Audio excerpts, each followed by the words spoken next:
¿cómo están? Hola, mi nombre es Rosy Galván y este es mi bebé. Ok, el día de hoy les quiero contar mi historia de cómo fue que yo llegué a este país. Yo estoy viviendo en Estados Unidos y ya va a ser, se me hace que 4 años que llevo aquí. Oh my God, 4 años. Ok, pues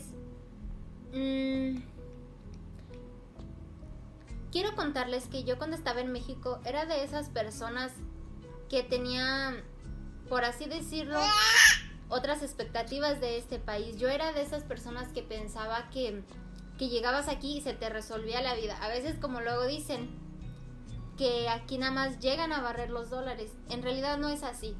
Y el día de hoy voy a empezar con esta serie que se va a llamar Lo que callamos los migrantes o inmigrantes.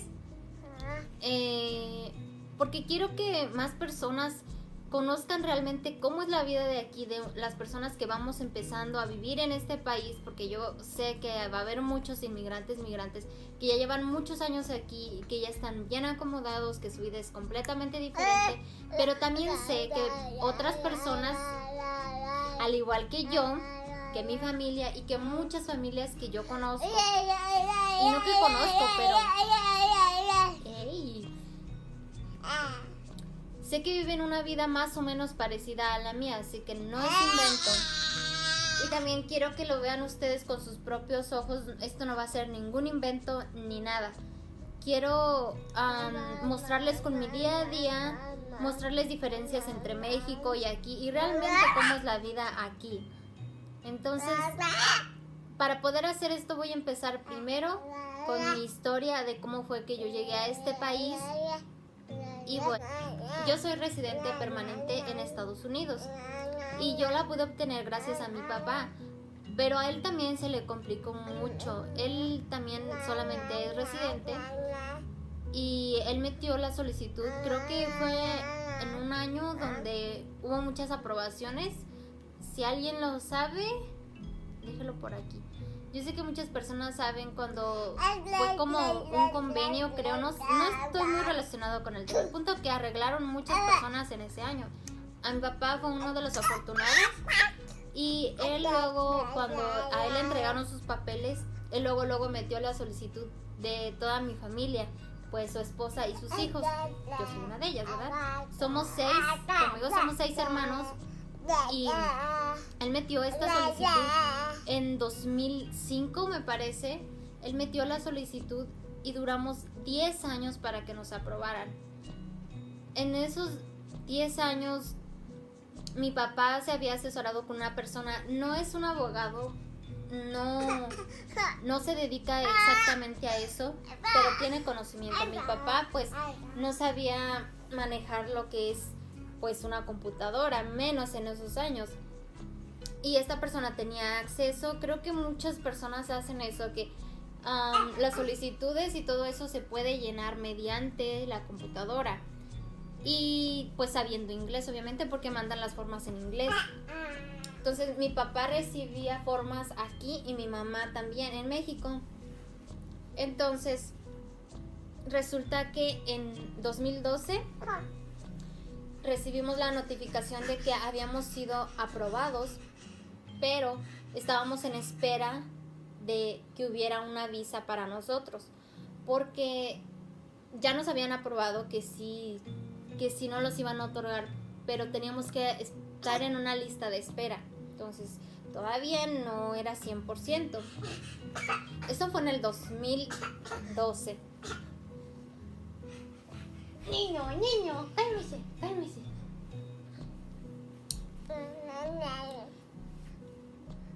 Fue en el 2012. A partir de ahí, más seguido seguíamos recibiendo cartas dándonos avisos.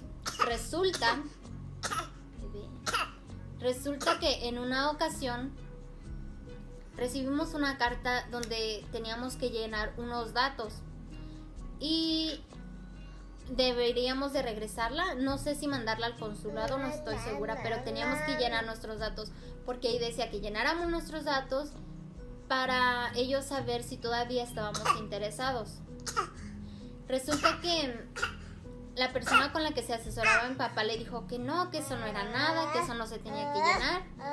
Y total, mi mamá, pues ella sí se quedó con la inquietud porque estaban esto en inglés, pero nosotros tratábamos de traducirlo con un traductor o preguntando a las personas que sabían inglés y todo eso. Y nos decían, no, es que sí lo tienen que contestar. Pero el señor con el que se asesoraba mi papá, él seguía terco que no, que eso no se tenía que hacer. Ok. Entonces esta persona pues nos dijo que no se tenía que hacer y pues no lo hicimos. Dijimos, él es el que sabe, ¿verdad? Entonces pasaron 3 años después de eso. Pasaron 3 años y nos llegó otra carta. A partir de que nos había llegado esa última carta, no volvimos a recibir en esos años. A los 3 años recibimos otra carta donde decía que si sí estábamos todavía interesados, que por favor mandáramos como una carta diciendo que sí estábamos interesados, porque si no ya íbamos a ser como declinados, ya no nos iban a tomar en cuenta. Carta donde pedía que si estábamos interesados la contestáramos rápido. Mi papá se movió. Con la ayuda de este señor mandaron las solicitudes y pasó como una semana después y nos llegó la cita en Ciudad Juárez, esa famosa cita a la que todo el mundo está esperando. Nosotros la recibimos, que ya había una visa para nosotros, que teníamos que presentarnos a la entrevista en Ciudad Juárez, pero aquí es donde llegó una mala noticia. Nosotros somos 6 hermanos, yo soy la más pequeña y en ese entonces yo ya tenía 18 años. Como sabrán, en este país la mayoría de edad es a los 21. Y resulta que mis hermanos mayores, mis 3 hermanos mayores, ya tenían la mayoría de edad, ya pasaban de los 21 y lamentablemente para ellos ya no podía caber en este caso. A ellos los dejaron en una lista de espera porque ya eran mayores, entonces los iban a dejar en lista de espera para más adelante. Y déjenme decirles que ya han pasado casi 4 años y todavía no ha pasado nada con su caso. Ya no siguió avanzando, no sabemos, pero desgraciadamente ellos ya no pudieron arreglar con nosotros. En fin. En ese momento nos llegó un mal sabor de boca porque nosotros nos dimos cuenta que aquella carta que nos había llegado, que si la hubiéramos contestado, mis hermanos tal vez sí hubieran alcanzado calificar, porque todavía no cumplían la mayoría de edad, a menos creo que solamente uno, pero mis otros 2 hermanos sí hubieran alcanzado, pero pues lamentablemente fue demasiado tarde. Y entonces nosotros recibimos esta solicitud, nos presentamos en Ciudad Juárez. Como sabrán, ahí es un proceso. Nosotros lo que hicimos fue rentar por casi 2 semanas, porque fue más o menos el tiempo que duramos ahí. Rentamos una casita, una pequeña casita, porque salía más barato que hospedarnos en un hotel, aparte de que éramos mis 2 hermanos, conmigo 3, mi mamá y mi papá, o sea, éramos 5 personas y salía muy caro. Entonces ahí se lleva un proceso. Nosotros cuando llegamos ahí, las mismas personas con las que estábamos rentando, a las que le rentábamos, ellos tenían una abogada y ella nos asesoró, nos acomodó nuestros papeles. Ella nos asignó un chofer. Ella nos asignó un chofer que era el que nos llevaba para el consulado y nos traía de regreso. Y bueno, ahí se hacen diferentes procedimientos por los que tienes que pasar para ser aprobado. Nosotros asistimos ahí, llevamos todos estos procesos que se tienen que realizar y el último paso es la entrevista. Nosotros fuimos los últimos, veíamos cómo personas los aprobaban, otros los rechazaban, y nosotros nos dejaron hasta el final, siendo de los primeros que habíamos llegado. Entonces, ¿no, bebé? ¿No?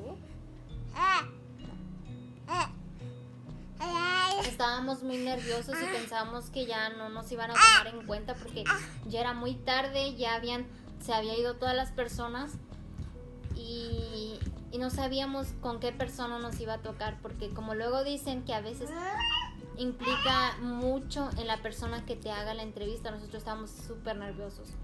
Nosotros cuando llegamos ahí, era un señor muy amable, gordito, güerito, que parecía el doctor Simi, pero era muy amable, era muy chistoso.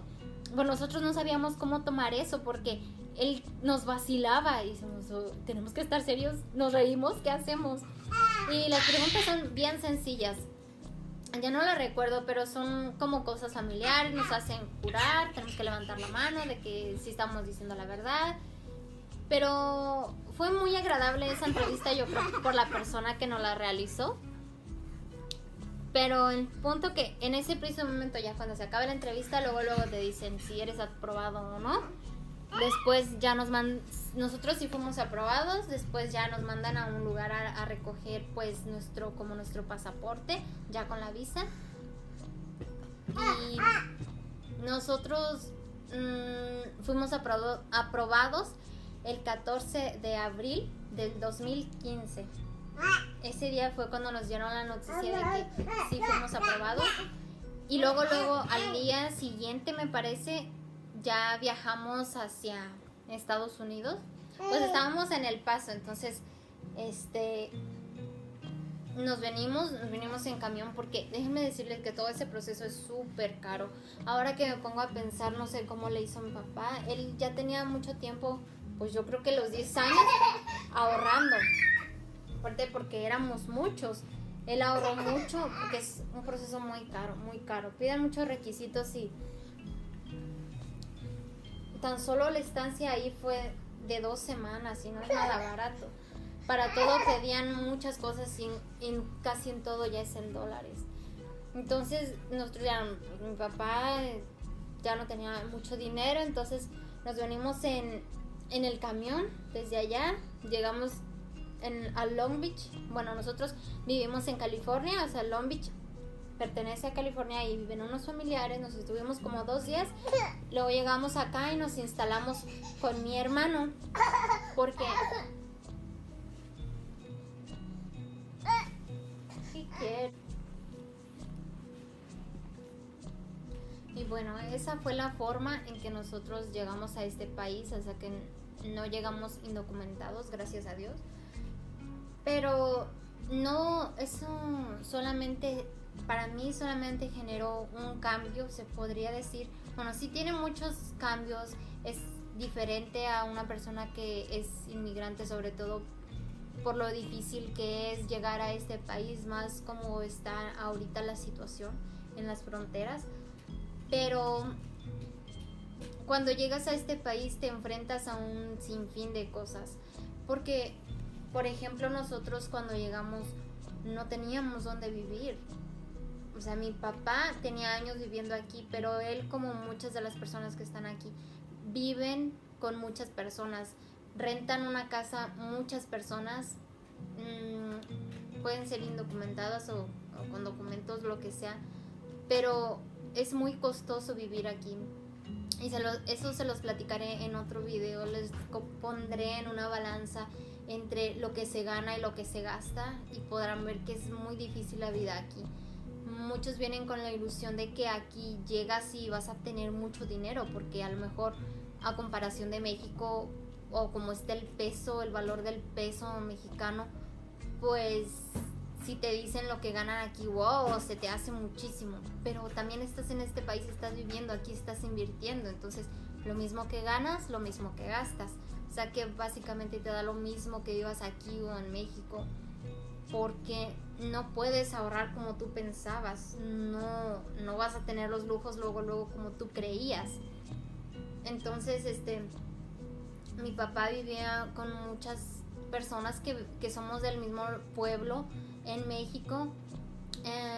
Todos son hombres que tal vez tienen sus familias en México igual que mi papá, pero se reúnen para entre todos pagar una casa, rentarla o lo que sea, para que se les haga un poco más barato. Entonces no podíamos llegar a vivir donde vivía mi papá porque todos eran hombres y ya estaba la casa llena. No me acuerdo cuántos vivían ahí, como 8 me parece, y muchos vivían en la sala, en el suelo, en diferentes lugares. Entonces en ese tiempo uno de mis hermanos que vivía aquí con mi papá, él ya se había ido a vivir con una muchacha y la muchacha tenía una traila, así se le llaman aquí a un tipo de casas. De hecho esta es una traila también. Y bueno, ellos nos ofrecieron quedarnos ahí por un tiempo y nosotros les rentábamos un cuarto pequeño, porque aquí, si más adelante les tengo chance, les voy a mostrar más o menos cómo están de grandes los cuartos. A menos donde yo vivía en mi pueblo, las casas son demasiado diferentes. Aquí todas son muy iguales, todos de un mismo material como madera, no sé qué es, y los cuartos son muy pequeños, todo es como diferente a lo que nosotros estamos acostumbrados en México. Entonces rentábamos un cuarto bien pequeñito, se quedaba mi mamá, mi hermana y yo, las tres en ese cuarto. Mi papá se siguió viviendo con aquellas personas, solamente nos veíamos los fines de semana. Tan solo ahí ya era muy difícil para nosotros porque rentábamos ese cuarto entre las tres por $450 al mes. Está bien, digo, está bien, pero pues nosotros no teníamos carro. Aparte que, mírenme, ya han pasado 4 años, ya tengo casi 22 años y todavía no sé manejar, no tengo un carro propio. En ese tiempo mucho menos, o sea, voy llegando a este país, pues nada que ver. Para todo teníamos que depender de otras personas. Aquí muchos de los que hacen son agarrar raites con personas que conoces, les dices, ¿sabes qué? Llévame a tal lugar, o se van todos en grupito, como que ya todo el mundo sabe, ya sabe la onda. Como si quieres salir, le dices a alguien más para que te salga más barata la gasolina, entre los dos pagan, o por hacerse un paro del uno al otro. Entonces eso es muy común hacer aquí. Gracias a Dios nosotros llegamos un domingo aquí a este pueblo, no sé cómo se le llamará aquí en California, y al día siguiente, el lunes, empezamos a trabajar. Mi hermano y mi papá pues ya tenían sus conocidos, patrones, lo que sea. Mi familia siempre ha sido de trabajar en el campo. Yo la verdad, yo en México nunca había trabajado, apenas tenía 18 años y bueno, tal vez demasiado grande para todavía no haber trabajado, pero yo estaba estudiando. Y en fin, llegamos y en lo que empezamos a trabajar fue en un empaque de cebolla. Los hombres, casi todos los hombres trabajan en el field, en el campo, sembrándola, cosechándola, por así decirla, y ellos la mandan a ese empaque. Haz de cuenta que es el mismo dueño el que maneja todo lo de la cebolla, y él se encarga también de empacarla y enviarla a las tiendas. Las mujeres, muchas de las mujeres están en el empaque, ellas la sortean. Bueno, en mi caso lo que hacíamos era que hay muchas bandas, secciones de bandas. En cada banda lleva diferente cebolla, la dividen por tamaños, por calidad, por diferentes cosas, y las mujeres lo que hacemos es separarla, como la más bonita una banda, la más fea a otra banda, y la que ya es basura se tira a un lugar específico que es para la basura. Bueno, muchas mujeres hacen eso, o a otras les toca empacarla. Toda esa cebolla que va en esa banda va cayendo en unos robots con costales, y las mujeres las amarran rápido el costal, gira y sale otro costal, lo amarras y lo avientas a otra banda. Y los hombres les toca estaquearlas. Ellos levantan los costales y los tienen que ir haciendo como en una pila para que se les pueda llevar un forklift. montacargas en México. Y bueno, en fin, ese fue mi primer trabajo. Ya les conté más o menos cómo es ese trabajo y después les voy a contar todos los trabajos en los que he vivido, en los que yo he trabajado en este país. Actualmente yo no estoy trabajando porque, como habrán podido ver, ya tengo un bebé. Después de 4 años ya yo vivo con mi pareja. Estamos ahorita viviendo en esta pequeña traila. Nosotros estamos ahí como podemos pagándola. Después les voy a contar cómo es que se hace aquí para tener una casa, una traila, lo que quieras agarrar. La mayoría de las personas que viven en sus casas no son sus casas como en México, porque allá, como sabremos, cada quien la construye, cada quien compra su terreno, cada quien la construye a su gusto, y la mayoría de las personas aquí viven en sus casas, pero prácticamente la están pagando poco a poco. Ese método también sé que hay en México, pero es menos conocido. Y bueno, después les voy a contar cada una de esas pequeñas cosas que tal vez tienes dudas o tienes como curiosidad, pero yo les voy a decir que mi primera impresión aquí, al menos donde yo estoy viviendo, fue desde un principio como, ¿qué hago aquí? Un día les voy a mostrar el lugar donde yo vivo. Parece un desierto. Básicamente aquí es un desierto. En el tiempo de calor hace bastante calor, un calor exagerada. Y en el frío, demasiado frío. De hecho, ahorita estamos en tiempo de frío. Ahorita no sé cuánto estamos, pero hemos estado a menos 5 grados. O sea, aquí son temperaturas extremas. Y bueno, eso fue como yo llegué a este país. Y desde un principio me tocó, pues, vivir duro, pero sé que muchas de las personas les ha tocado peor, tan solo desde el hecho en el cómo llegan a este país. Sé que no es nada fácil pasar por el desierto, cruzar la frontera. Tan solo desde ahí ya ellos ya llevan un punto adelante. Y sé que muchas de las personas, pues como todos los que se están viniendo ahorita, si no tienen un familiar aquí, quien los acoja, ¿a dónde van a llegar? Yo a veces me pongo a pensar y no sé cómo la hacen los demás, porque si no tienes familiares, si no tienes conocidos, no sé a dónde llegan. La verdad no tengo idea. Yo porque tenía a mi hermano y mi papá, pero casi la mayoría de las personas que conozco, cuando llegan aquí, se acogen con amigos, compañeros o cosas así que ya tenían en México.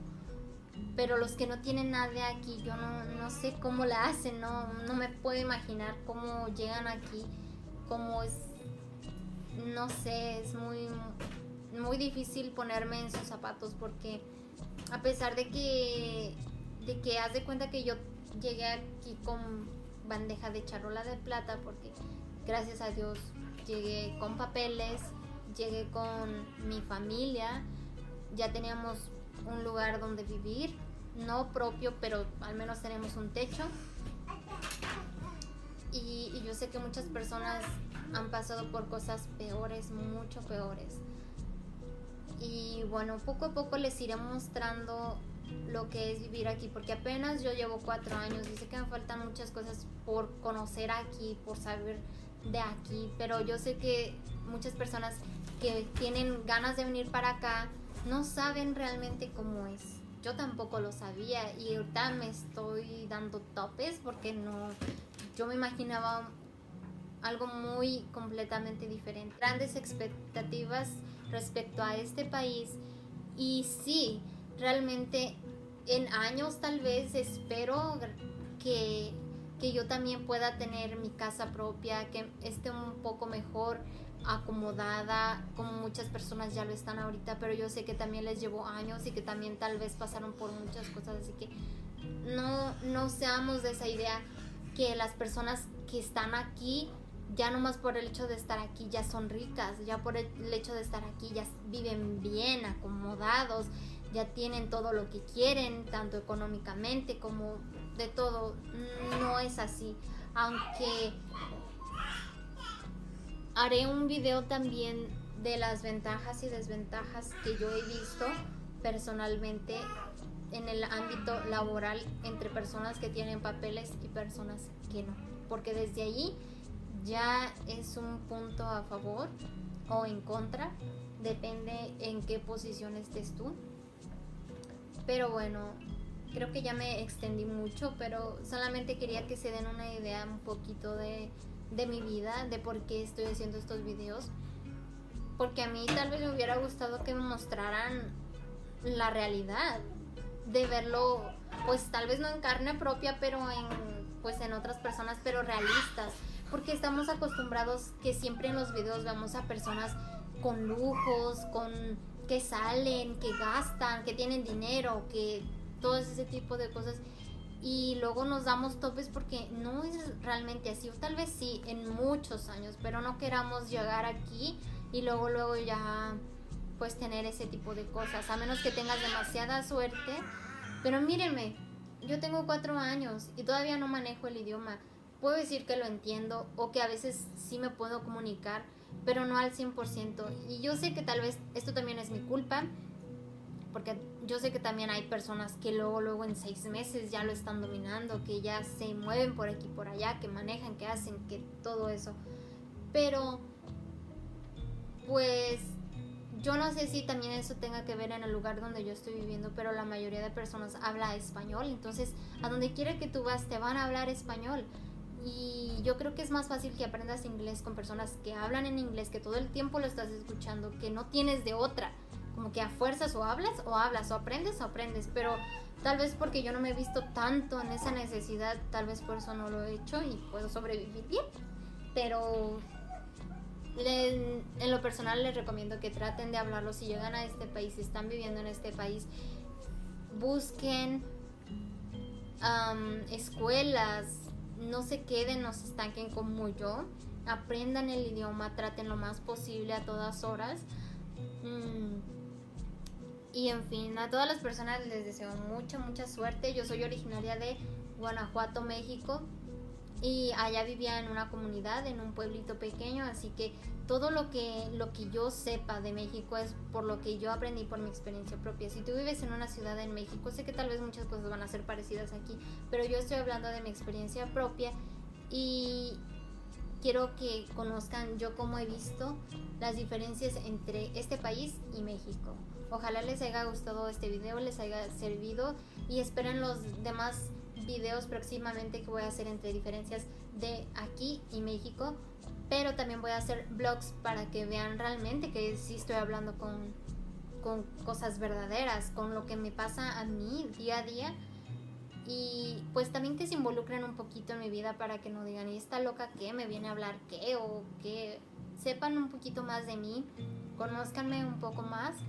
Y si les gustan estos videos, pues espero me sigan y vean estos videos junto conmigo, porque tal vez sé que nadie los vea, no lo sé, pero yo también quiero en el futuro verme, yo quiero triunfar, no solamente en este país. Si yo estuviera en México, quisiera también llevar un progreso en mi vida, y quiero plasmarlo en una cámara, porque me hubiera gustado regresar 4 años atrás y verme cómo estaba, lo que hacía, y pues ahorita ya han pasado muchas cosas después de eso.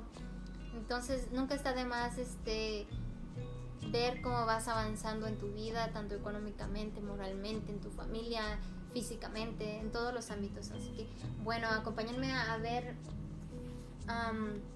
los procesos de mi vida, y si se te relacionan o se hacen interesantes, pues sigan conmigo. Y bueno, nos vemos después. Muchas gracias por ver el video. Hasta luego.